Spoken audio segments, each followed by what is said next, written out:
بسم اللہ الرحمن الرحیم۔ السلام علیکم، میں ہوں صفیہ خان۔ شامل کرتے ہیں ہیڈ لائنز۔ سعودی عرب اور چائنا سے مدد ملنے کے بعد پاکستان کا ادائیگیوں کا بحران حل ہو چکا۔ وزیر خزانہ اسد عمر کا اعلان، کہا کہ 12 ارب ڈالر کا کھلا تھا، 6 ارب ڈالر سعودیہ سے آئے، باقی چین سے آئے، اب ادائیگیوں کا کوئی بحران نہیں۔ گورنر اسٹیٹ بینک اور سیکرٹری خزانہ 9 نومبر کو بیجنگ جا رہے ہیں، باقی تجسس اس دورے کے بعد ختم ہو جائے گا۔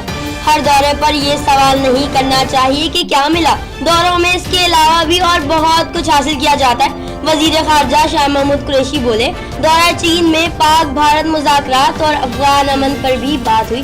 وزیر اعظم عمران خان کی زیر صدارت قومی اور سلامتی کونسل کا اجلاس، ملک میں امن و امان اور خطے میں سیکیورٹی کی صورتحال پر غور۔ وزیر اعظم عمران خان نے اجلاس میں شرکاء کو دورہ چین سے آگاہ کیا۔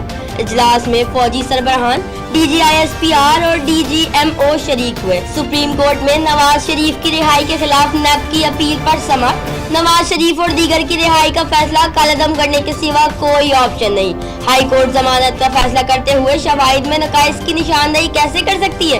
نواز شریف، مریم نواز اور کیپٹن صفدر کی رہائی کے خلاف نیب کی اپیل پر سپریم کورٹ میں سماعت کے دوران چیف جسٹس کے ریمارکس۔ پاکستانی بینکوں کے ڈیٹا ہیکنگ کا معاملہ اندازوں سے بھی بڑا نکلا۔ 31 اکتوبر کو پاکستان کے 22 بینکوں کا ڈیٹا ہیک ہوا تھا، جو ڈیٹا ہیکر مارکیٹ میں 100 سے 160 ڈالر تک میں فروخت ہوا۔